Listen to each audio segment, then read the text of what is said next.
Okay, welcome, Dan Palenchar. So happy to have you. Thank you so much for taking the time to do this.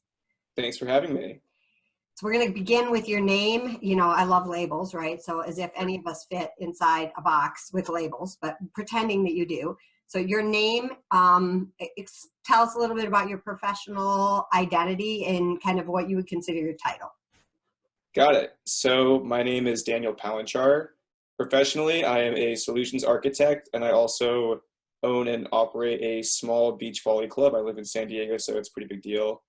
What I do is I create virtual tools and systems for small businesses to communicate easier, manage their projects, their workflows. We live in a virtual world now, so I help a lot of businesses with software that helps you do that.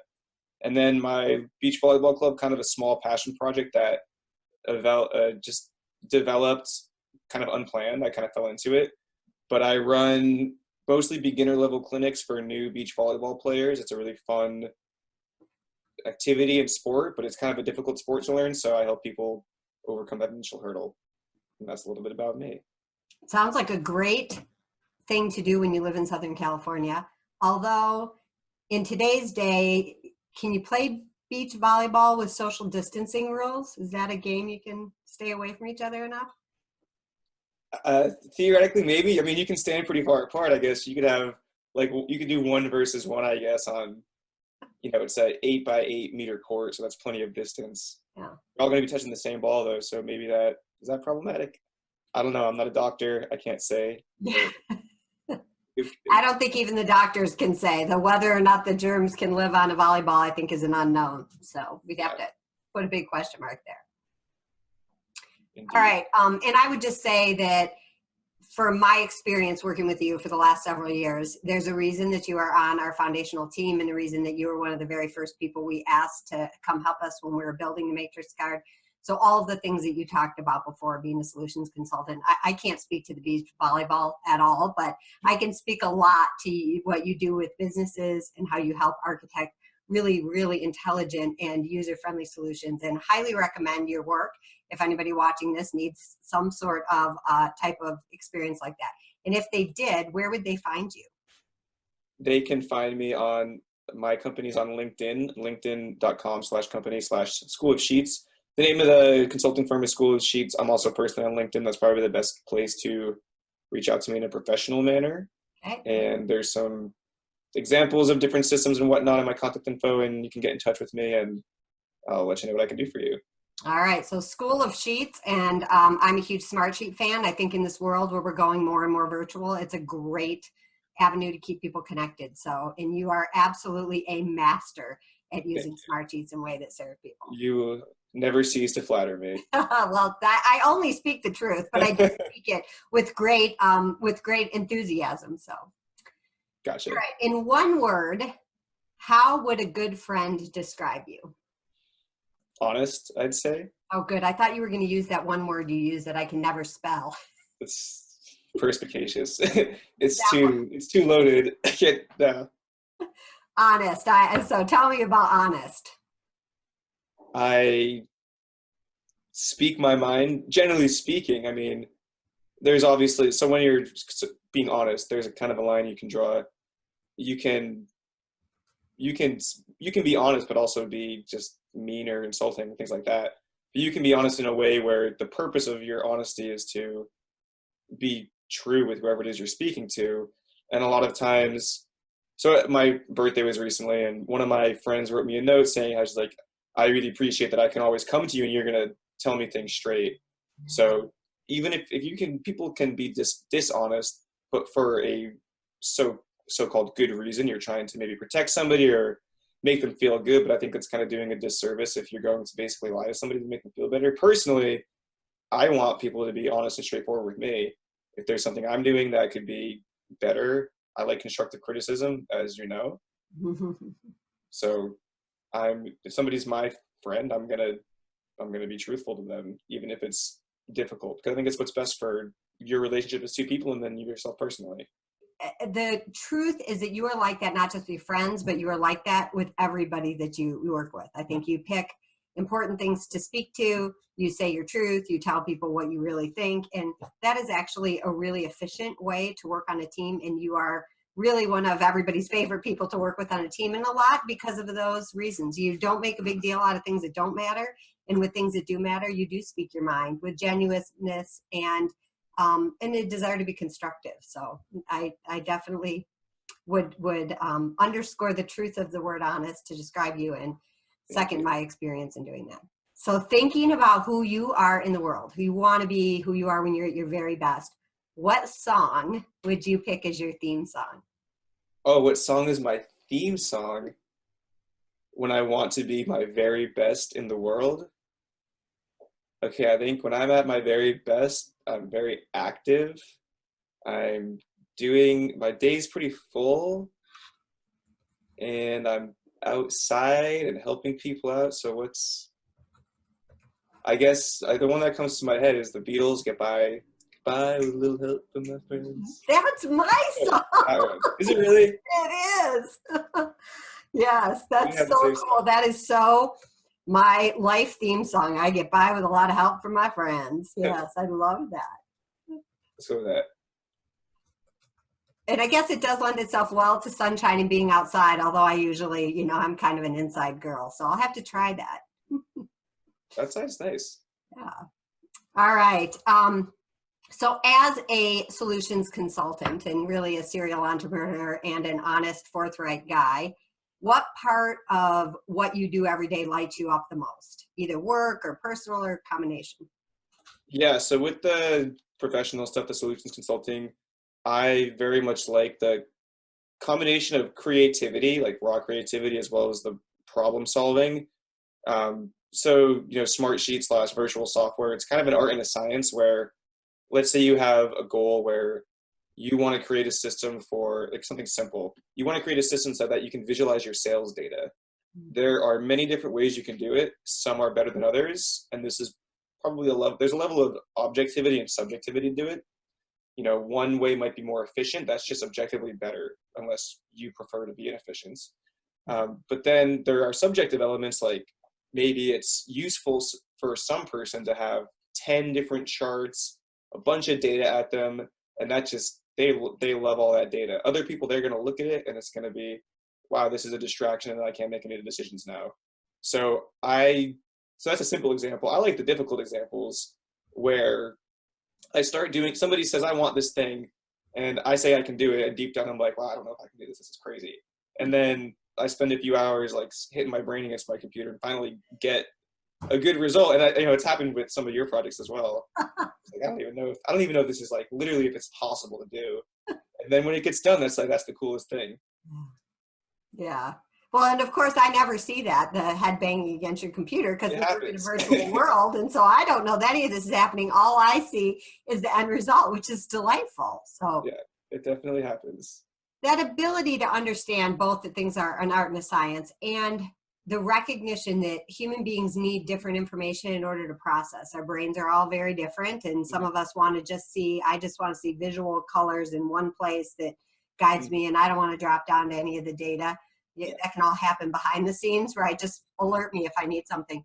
But there are a lot of other people who want to see that data and that ability to go back and forth and be able to look through the lens of who you're working with or talking with is really a skill that very few people have, and certainly very few people have at your age. It's really pretty remarkable. So were you born like that, or how did you get this skill?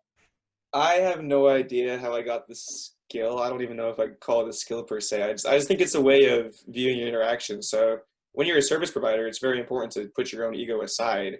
You exist to help other people.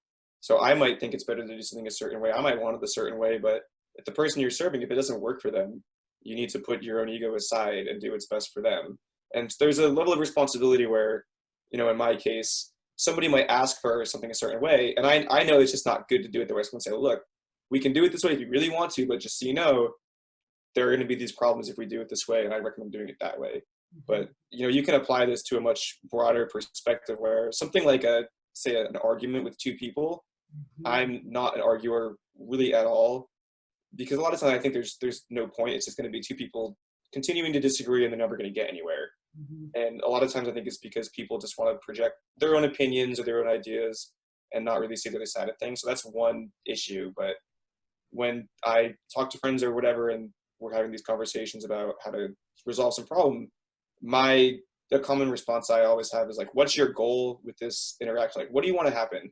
Do you just want events? In which case, like, you're not going to get anything out of arguing with this person. Or do you actually want to come to a resolution? And if so, like, what concessions do you need to make? How can you approach this in a way that's actually going to be beneficial? And again, you've got to cast your ego aside sometimes.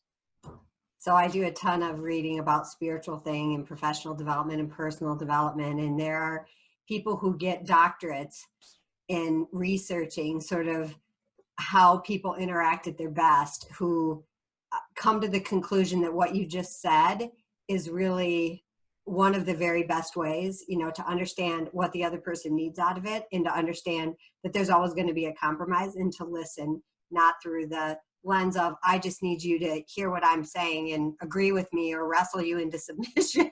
Yeah. Or in my case, just talk you to death until you just finally say, oh, please stop talking. I'll agree to whatever you want. Strategy. Yeah, and unfortunately, I have a lot of practice at it. I'm practicing the reverse, being quiet for a while. But, the longer I live, the more weight I think what you just said has, in terms of, it really is so much better if you can figure out what do each of the players need to get out of this? What are you hoping is going to come of this? And how can you contribute to allowing that to happen instead of making it worse? So, all right. So we all look at the world through all these multiple lenses. So in addition to your role as a professional, as a solutions consultant, and as a owner of a beach volleyball business, what other key perspectives orient you to the world? What other key perspectives? So one, I guess, musician. Granted, I don't play a ton of music these days as I would like to, but music happens all the time. I love music. I love creative music. So that factors into how I see the world, I guess, so to speak, and on a broader scale of just like senses.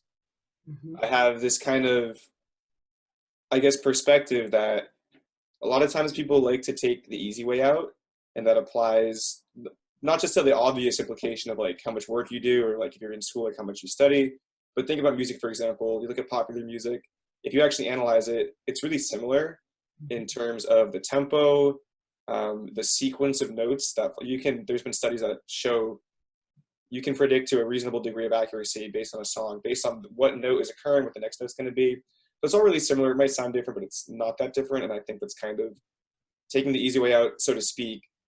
And it makes sense because the brain likes to be able to predict things and whatnot. And most of the music we hear is easily predictable. But I guess that's just one random perspective that I have. And then, like anyone else, I have family. I have a son, a brother, a nephew. I have a girlfriend of several years, so I'm a boyfriend.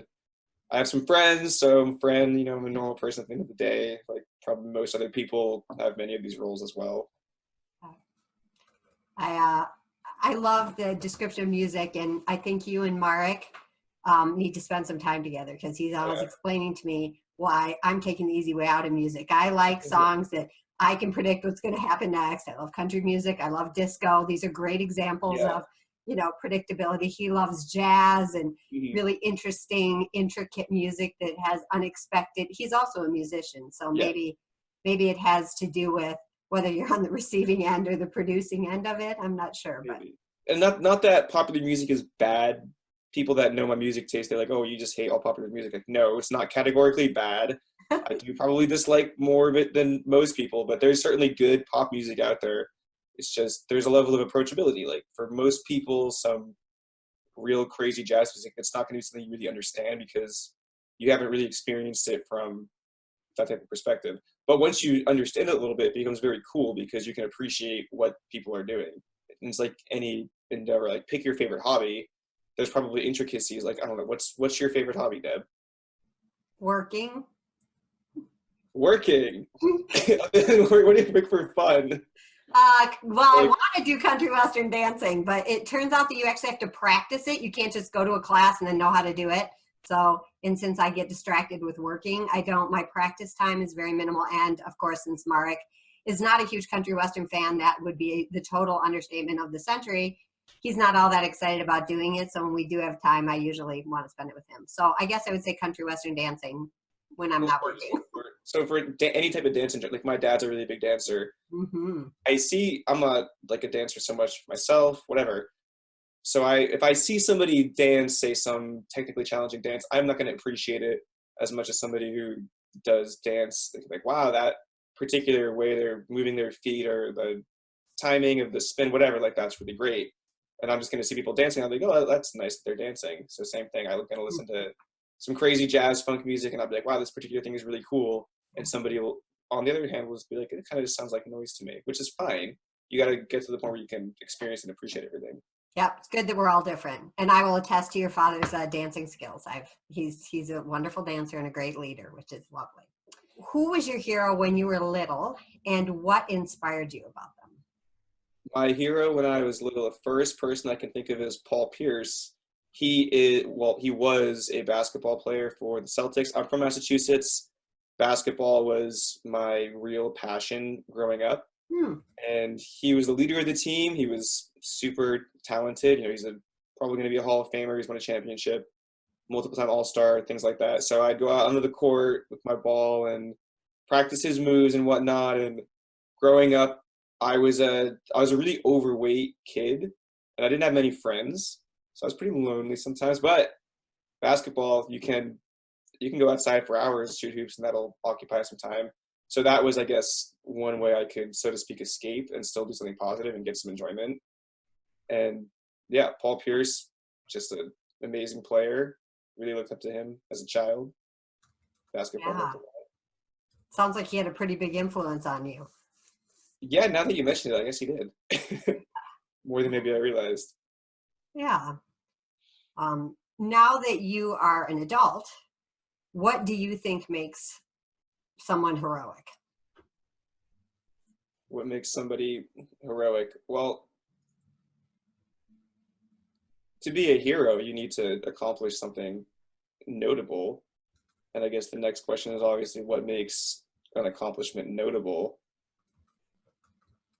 Here, you generally think of somebody that is performing something that is improving the lives of others, the conditions of others. So there's a level of selflessness and altruism to a hero. There's probably also a degree of, maybe not, I was going to say there's a degree of you're doing something difficult. I guess it doesn't even need to be difficult. Maybe not in like a technical sense, but I guess if it was easy, everybody would be a hero, right? Mm-hmm. And it's not like, so just random, I don't know, I wouldn't say Elon Musk. Maybe he's a hero, maybe he's not, that's not the point. But he is taking on tasks that are very challenging to do. He's starting a solar company and he made Tesla and all that. So people might say it's heroic for the environmental implications. I'm not going to argue that either way. But the point of the argument is that he's doing something very difficult. So if everybody could do it, everybody probably would. So I think to be a hero, you need to be taking on some task that just by the nature of what needs to be done, it's not per se easy to do. It could be a volume issue. It could be something that's just, it requires a skill set that's challenging to achieve. Or it could be something like you're going to take a lot of scrutiny. And like Rosa Parks, for example, mm-hmm. There's nothing hard about sitting down on a bus, but in the social climate back then, being an African American, the scrutiny she was going to receive, I'm sure there were many really bad outcomes that could have occurred and did occur. She's obviously a hero for doing that because she chose to take on that challenge. It's not like it's physically easy to do, but the mental aspect of it, the obstacles she was facing, that's really hard. And it's very admirable. It's very notable because she's starting a conversation and she paved the way for a lot of the social rights for, race to be, for the progress to be made that has been made. Yep. So I love those attributes. So accomplishing something notable, improving the lives of others, having a level of altruism and selflessness, doing something that's difficult, whether it's difficult because of the scrutiny or because it's hard, difficult, like, sending things up into space, mm-hmm. not taking the easy way, which goes back to kind of the music thing, right? Like there's a lot of heroism in people just not saying, I'm going to take this shortcut. I'm going to do the work to find something different, or to make the world different in some way. Yeah. And that taking on a lot of scrutiny, it's pretty much, it's always interesting to me that there's almost no one who is ever, well, I don't think there is anyone who's ever done anything big and important that doesn't have their critics as well as their supporters. You look at Bill Gates, and there are people who can find long lists of things that he hasn't done right or he's not doing right. And, it's very easy to find people who are doing a lot of good in the world and yet still have a lot of people pointing out things that they're doing that are not. Elon Musk is another great example of, people who just take on a lot of scrutiny. So that as a element of heroic potential is very interesting. Yeah. Can you talk about a time in your life where you had some sort of a challenge and you sort of approached it in a heroic way and it made you stronger? Sure. Okay. So a time in my life where I had a challenge and I approached it in a heroic way that made me stronger. Yeah, I'll go with the beach volleyball business. Basically, the situation with that, I'm not a professional beach volleyball player. I don't have professional experience. I never claimed to do it, yet I run a pretty successful beach volleyball club. Basically, what happened was I got interested in the sport because I live in San Diego. People play it all the time. I played it casually and I enjoyed it. I have some pretty talented friends that have either played in college or have played, reasonably high-level tournaments. So I go play with them, and obviously I'd get my ass kicked, like, horribly. And it was not fun. I'm a reasonably competitive person, so it totally sucked. So I started training with a professional, and we started coaching people, and kind of one thing led to another, and he's a European guy, and he's off in Europe now. So I found myself with several months of experience playing beach volleyball seriously at all, running a training club. And on the one hand, it's like, who the hell am I to be doing this? I'm not qualified for this. And on the other hand, it's like, well, people are coming, they're enjoying it, and it's not like I'm false advertising. I'm not saying, hey, come play with a professional. I'm like, learn the basics and have a good time. So I just took the approach of, I'm going to keep going despite my personal limitations. I'm going to do the best that I can with this. And it's been over a year now. And I've learned a ton about running a business and the various tools that are required. I do 1.5 hours of beach volleyball training a week. And it sounds small, but there's a lot more to it. Granted, I've done more in the past, but at this particular time, that's what it is. And I've also just gotten a lot better at beach volleyball by aspect of teaching people every week. So I really could have easily, I guess, just like, well, I'm not going to do this anymore. Don't need to. I can spend my time other ways. But I did it, and I'm so glad that I continued to do it because it's turned into a really awesome little project. Well, I think that it meets all your criteria, right? You're doing something that improves the lives of others, that's selfless because you sort of are doing it because they're enjoying it and to contribute to them. It is a degree of difficulty, certainly. And even the willingness to say, hey, I'm not a professional, but I'm willing, the willingness to take on a lot of scrutiny. So you meet all those criteria. And I also think that it is a very brave thing. Anybody starting a business is a brave thing, I think. And being able to do that in an environment where you're just kind of following something that inspires you is really remarkable to be open to that. I think it's very cool. I want to come watch you. If you come, you'll participate for sure. Uh-huh. Okay. We'll see about that. Yes, you will. No, you don't have a choice. Okay. All right. All right. So all humans, the one universal thing about all of us is that we all want to be well. We all want to be seen, to feel like we matter, that we make a difference, that there's some way that the world is different because of us. And no one escapes the inevitability of human struggles when you're in a world where you want to be well, but we're facing all sorts of challenges and difficulties. And we or others who are close to us inevitably struggle. Our business, the Matrix Guard, is all about mental wellness and supporting and promoting mental wellness. And our belief is that, pretty much if you have a brain and you're a human, mental wellness is for you, and you will have some challenges. Sometimes you'll be on one end of it. You may be the one called on to support a friend or a family member who's actually really having a difficult time. It will also be true that one day it will be you who needs help and support or has needed help and support in the past. Can you talk about how mental health has affected your life or anybody close to you? Yeah, absolutely. And first, I think you raise a really good, interesting point about when we think of mental health, it's often about people who are struggling with it, but when you're struggling with mental health, people around you, they're also affected. So that's a really important point you raised.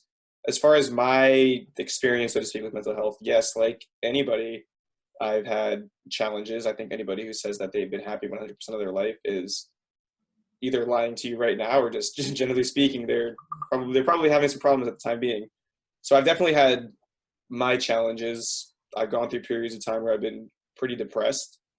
I never sought professional help. I've never gotten a diagnosis, but as far as I'm concerned, whatever word you want to call it, I've been super sad, just not motivated, lying in bed all day, eating junk food, things like that, not getting anything done. And it really can wear you down. Hmm. But then, I honestly am in a place in my life right now where I'm really happy. I'm very fulfilled with the type of work that I'm doing. And I think that that's a huge part. If you're day to day, if you don't have a reason, I guess in my most, dark times, there was just no reason to wake up. It's like, why do I want to live tomorrow other than the fact that like I have to? Like there's like literally nothing I'm looking forward to doing tomorrow. I don't want to wake up. There's there's no reason to motivate me. So if you don't have any fulfillment in your life, that's a huge challenge. And I've been in that place and it really sucks. But I'm happy I'm not there now. I have every day there's something I look forward to doing, so that raises me up a lot. And I think everybody needs to have something in their just day-to-day life where it's like, I want to do this thing tomorrow. Like it's hugely important. Having something to look forward to. You were talking about when you were younger that you used basketball as a way to do that. So, Hmm. even though you felt lonely and isolated, that there was a way that you could have a relationship with this person who is kind of your hero and imagine a connection and being able to use that as something that pulled you forward. You've described a lot of that in other areas of your life too, with, the beach volleyball and wanting to Hmm. get better, finding things that pulled you forward. Is that something you've primarily done from within yourself or something that other people have coached you in doing?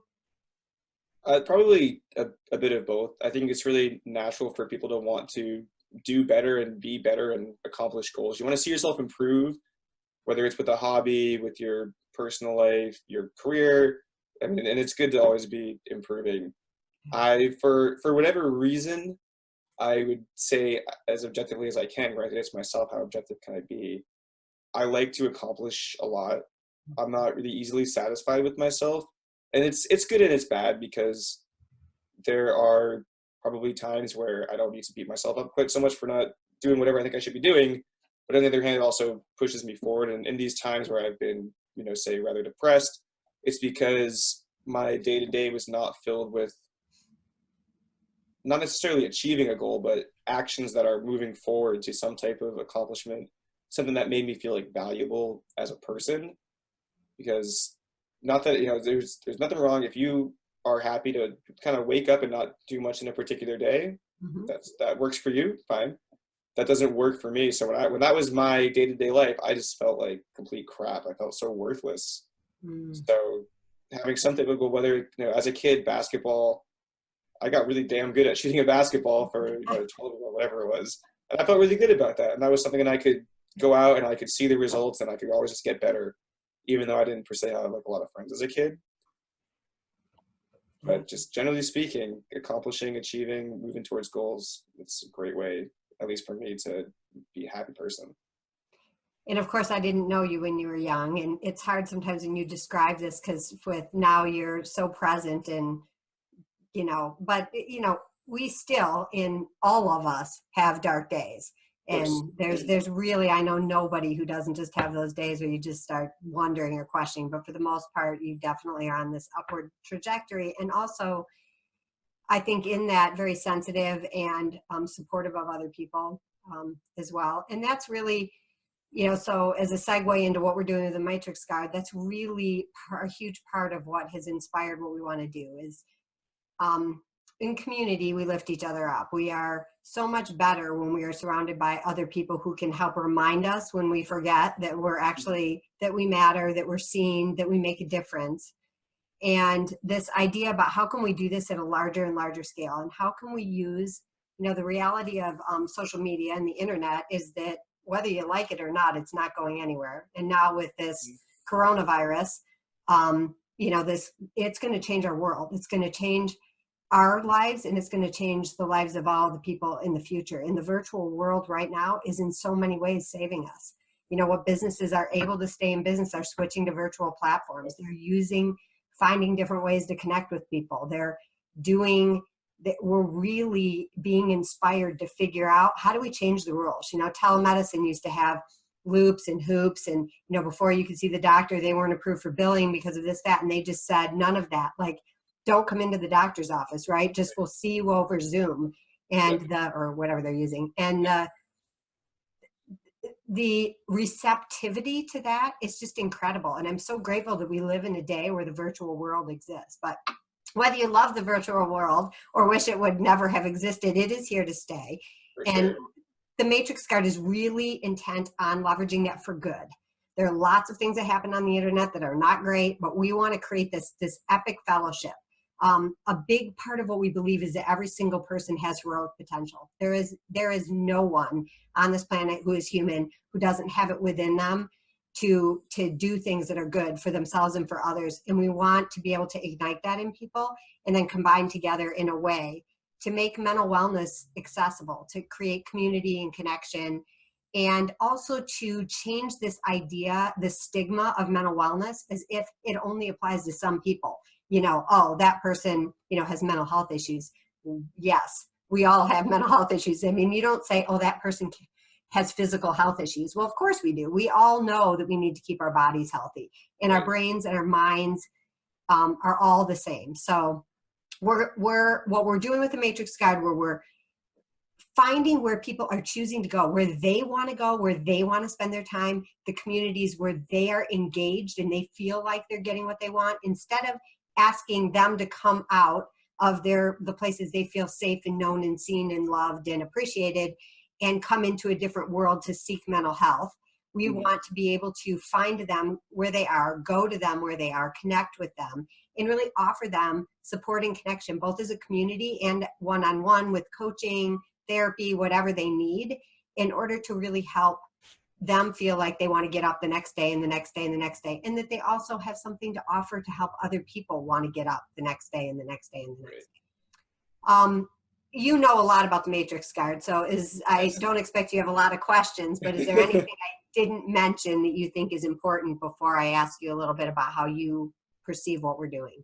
Is there anything mentioned that I think is important to bring up? Yeah, did I left out? Well, the one point that strikes with me is, so when I've had my own struggles, I am definitely the person that completely shuts off.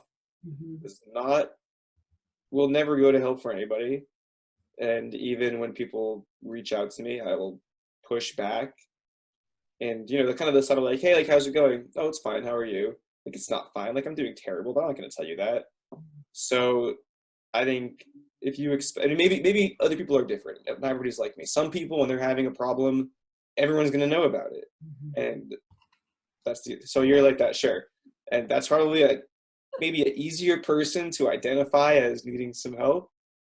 But for the people that stray to the other side, I think it's, if somebody expected that, let's say somebody implemented an amazing mental health option, that the only way to access it was to voluntarily put yourself out there and go get it. I'm never going to use that. I know, maybe unless I get to some horrible extreme. And by that point, well, let's apply this to just medicine in general. Prevention is better than the cure.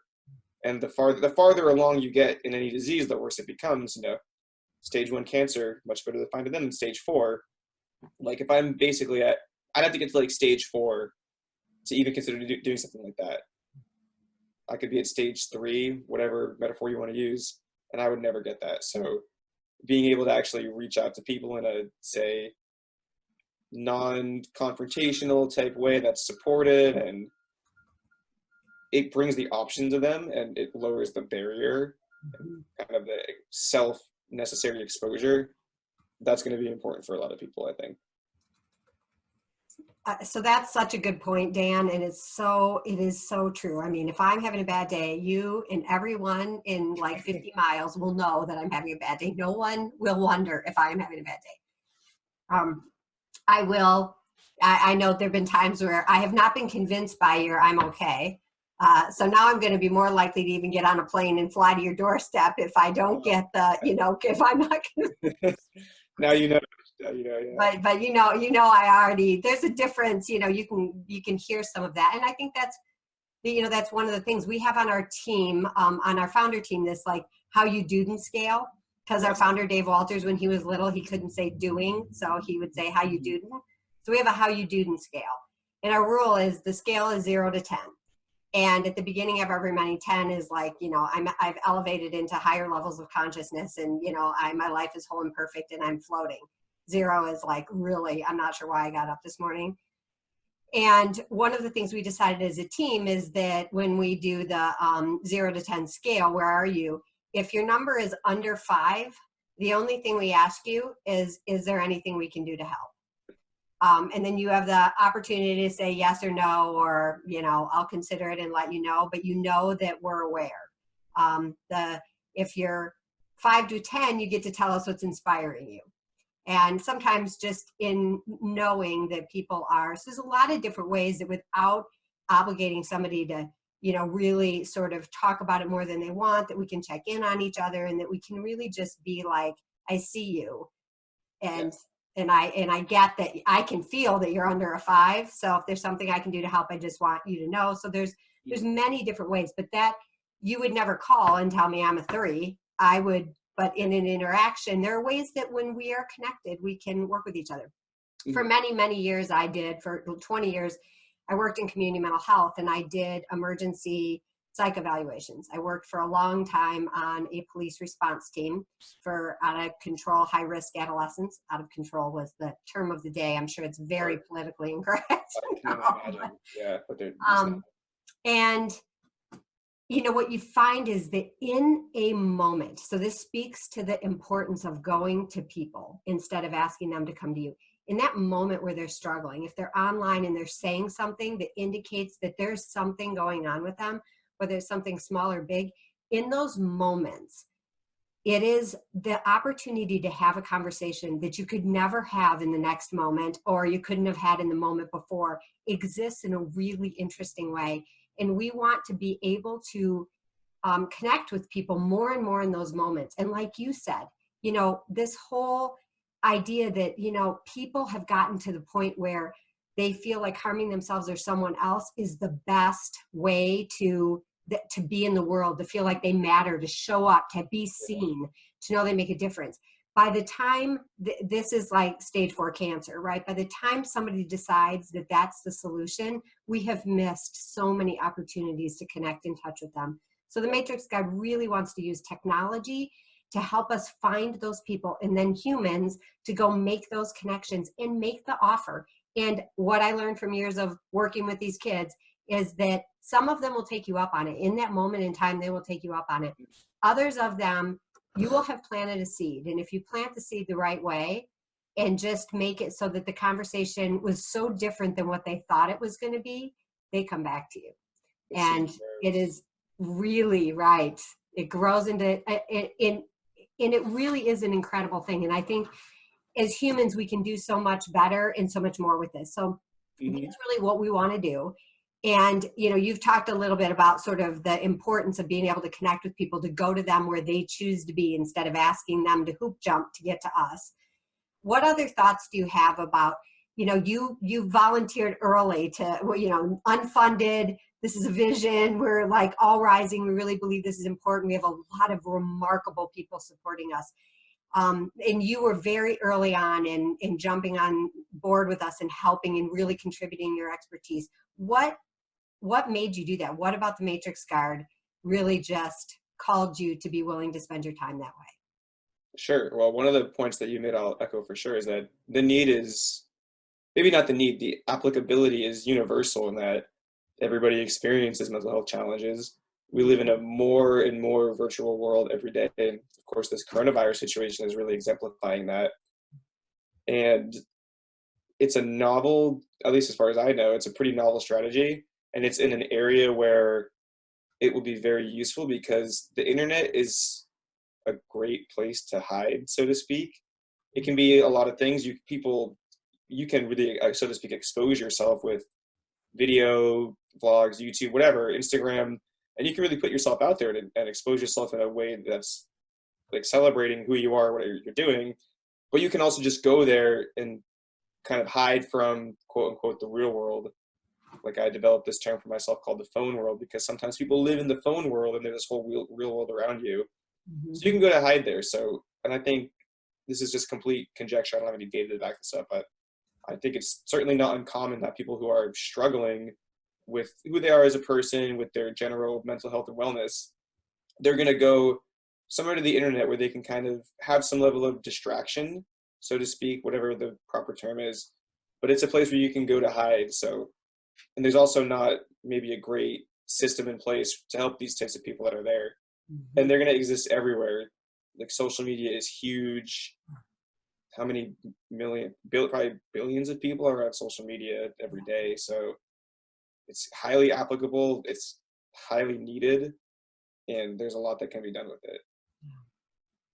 Great. Well, I know one of the questions we ask most people, which I think you live every day, is, what suggestions do you think we should consider as we grow the Matrix Card? So, if you have anything beyond what you offer when we're in multiple meetings with you and in conversations over time, I would love to hear those things. I imagine we may know most of those answers.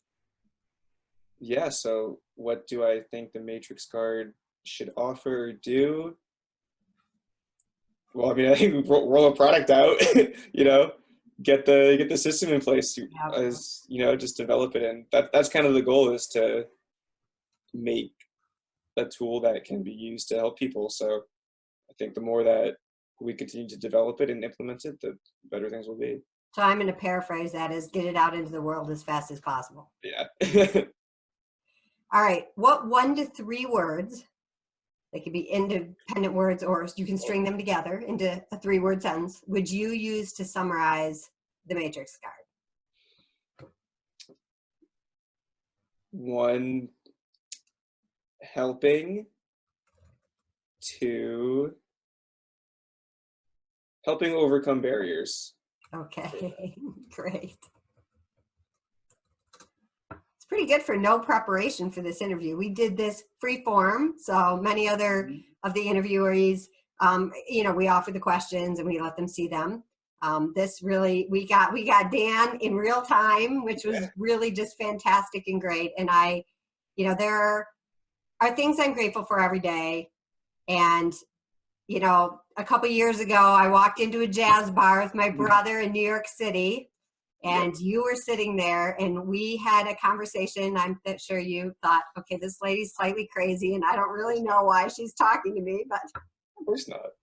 And I knew immediately. I just knew immediately that you were incredibly talented, even though all you were doing was sitting at a table. So it was really hard to see what you're doing. And I have never, I'm rarely surprised by people, but I had such high hopes for the connection that we have. And I will just tell you that every part of our relationship just has exceeded that. And every single day I feel grateful for you. And I know you're a big part of building this with us. And I really can't imagine that we could do any better than having the skills that you have, and talents and passion and emotion that you've contributed. So thank you so much. I so appreciate your time. Wow, that was a lot. Thank you. You always are incredibly flattering and complimentary. And I agree. I'm so glad that we both happened to go to that jazz bar and had the crazy friend of brother of girlfriend, whatever connection that led us to be in the same room. But 100%, I don't know if I had the same initial expectations as you did, but I'm certainly thrilled with where things have gone with our relationship, and my expectations have been greatly exceeded as well.